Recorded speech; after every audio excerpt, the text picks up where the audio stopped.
Good morning, year one, and welcome to this week's RE lesson. So last week we looked at ascension, and at that point, Jesus promised that he would send a helper.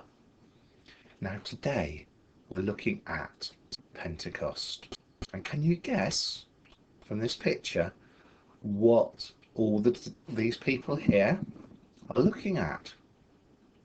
And who do you think they are?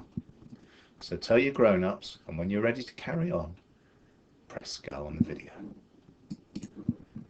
Well done, year one. That's right. These are the disciples and Mary. And they're looking at the light which has been sent by Jesus and his Father. And the light represents the helper that he promised to send, the Holy Spirit. So we're now going to read the story of Pentecost. So again, this is taken from the Good News Bible. And here we go.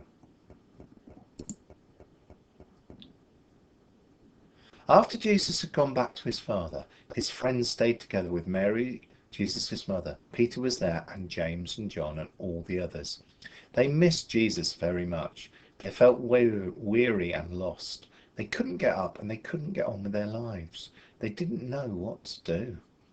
They talked about the time with Jesus and wondered about his promise, I will not leave you alone.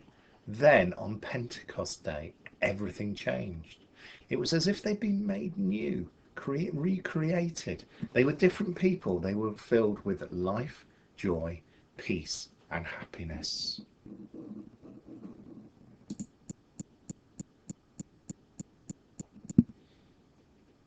They knew that Jesus had kept his promise to send the Holy Spirit, who would be with them always. They wanted to share this happiness, and they got up straight away to go out and tell everyone.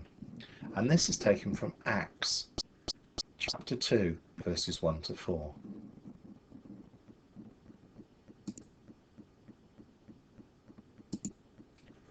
Okay, so we've got some questions for you to think about. Who was in the room when the Holy Spirit came at Pentecost? What were the signs of the Holy Spirit? How do you think Mary and the disciples felt? And why do you think that they felt like that? So, talk to your grown-ups and tell them what you think. And then when you're ready, I'll have a talk through what I think about these questions. Okay, welcome back, year one. Some brilliant ideas I'm sure you've had. So, who was in the room with when the Holy Spirit came at Pentecost? Well, you can see them. There's all the disciples, and there's also Mary. What were the signs of the Holy Spirit? Well, the most obvious sign was a light. Now, this light settled on each of the individual disciples, and it's often why we have halos on saints, because that's a sign of the Holy Spirit. How do you think Mary and the disciples felt? Well, you can tell just looking at their faces, can't you? That some of them are scared, some of them are amazed, most of them are happy. Look at Mary, she's incredibly happy. And why do you think they felt like that? Well, that's really up to you, but I think that they felt like that because suddenly everything that Jesus had talked about, they understood.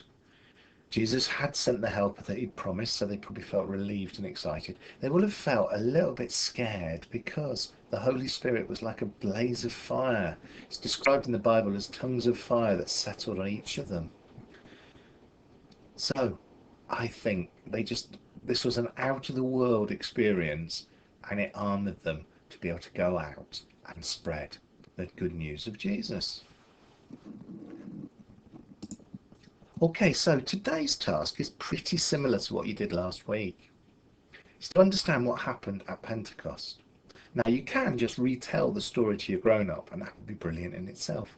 But alternatively, it would be lovely if you could produce a storyboard or comic strip showing what happens. You could write a short story describing what happens, or you can imagine you're one of the disciples and write a diary describing what happens and how it made you feel. And that's all we're doing today. So if you can send in any of this work, it would be lovely. And I'll speak to you again next week.